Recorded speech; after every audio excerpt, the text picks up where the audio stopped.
İmam Sadiq əleyhissalamın çox gözəl bir sözü var. Ağa buyurur ki, iman səbr və şükür üzərində qurulmuşdur.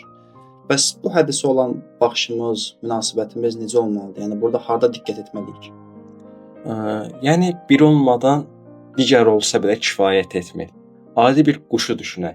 Bir qanadı əzilsə, o biri qanadının vasitəsilə uça bilməyəcək. Öz yerində çırpınmağa başlayacaq.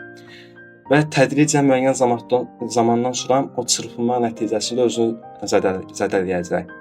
Həmçinin də iman üçün səbr və şükür onun iki qanadı kimidir. Bir olmasa digər onun inkişaf etməsinə tam rol oynamayacaq. Səbir olmayanda insan tədricən sınmağa başlayır. Şükür olmadıqda isə insan nemətlərin içində azmağa başlayır.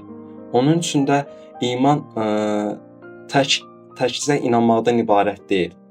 İman dayanıqlı bir quruluşdur və bu quruluşun əsas dayaqları səbr və şükürdür.